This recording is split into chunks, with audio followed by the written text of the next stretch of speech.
ওই সারাদিন ফোন টিপ লইব, আব্বা না কইছে পাশের বাড়িতে ভাড়াটা আনতে, চল ভাড়াটা নিয়ে আসি। ভাইয়া এই রাত্রে গেলে কি নাকি বলে? আরে কি না কি বলে মানে, সে আমার সাথে ভাড়া নিয়ে পিড়াই বগিজগি করে, তারে দিনের বেলা গেলে পাওয়া যায় না, রাত্রের বেলা আইছি যাতে তারে পাই। চল আজকে বললাম যাই ভাড়াটা নিয়ে আসতে, বুঝছা? খেলায় কতদিন ধরে বগিজগি করতেছে, আজকে ওর একদিন আর আমার যে কদিন লাগে।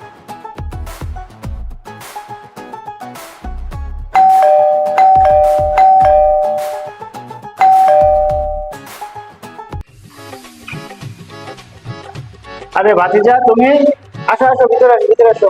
এক মিয়া ভিতরে আসার কিছু কই, আপনার 4 মাসের ভাড়া পাই, আপনি আগে ভাড়া দেন, তারপর আপনার সাথে কথা। ভাতিজা, তুমি টাকা নিতে আইছো, আমার তো 3-4 মাস ধরে কোনো ইনকাম নেই। আরে মিয়া, তোমার 4-5 মাস ধরে কোনো ইনকাম নাই, সেটা আমি কি করবো? সেটা আমার দেখার বিষয়। আমার বাপ বলছে ভাড়া নিয়ে যেতে, আমি ভাড়া নিয়ে যাবো, তুমি ভাড়া দাও। এ বাবা, তুমি এরকম ব্যবহার করতেছো কেন? তুমি রাগ করে না, আমি 4-5 মাসের ভাড়া আপনার মাসে আমি একবারে দিয়ে দিতে পারি। বাবা, 4-5 মাস ধরে তো আমার কোনো ইনকাম নেই, তোমার আস্তে আস্তে আমি টাকাটা দিয়ে দিতে পারি। ভাড়ার টাকা তুমি ভাড়ার টাকা টেনশন করে না, আমার ইনকাম ভালো হলে ভাড়ার টাকা পাই দিতে পারি। শোনেন কাকা, আপনি আমার অনেক অনেক অনেক ঘুরাইছেন, এদিন না সেদিন আসো, কালকে না পরশু আসো, পরশু না তরশু আসো, আমি অনেক করছি, আমি ফুল পাগল হয়ে গেছি আপনার জন্য।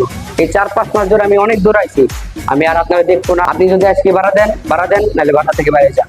বাবা, তুমি রাগ করে না, আমি তোমার ভাড়ার টাকা কিছুদিনের মধ্যে দিয়ে দেবো।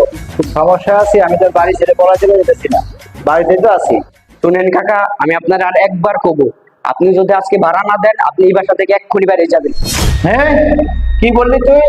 তোর বাবা আজ পর্যন্ত এমন ব্যবহার আমার সাথে করেনি, আজকে তুই যা করলি আমার সাথে, যা, তোর বাড়ি আমি থাকলাম না। থাকলাম না মানে ভগের মূল্য পাচ্ছি, বেরো ঘুরাতে, বেরো বেরো বেরো। তুই যতদিন পর্যন্ত ভাড়া না দিতে পারবি, ততদিন পর্যন্ত এই বাড়ি আর আসবি না, আর এই ফ্ল্যাটে যা বানামান আছে সব আমার। যান। আজ অসহায় পেয়ে আমার সাথে এই ব্যবহার করলি, আল্লাহ তোকে বিচার করবে। ঠিক আছে, আমি যাচ্ছি, আমি টাকা নিয়ে আমার মা নিয়ে যাবো।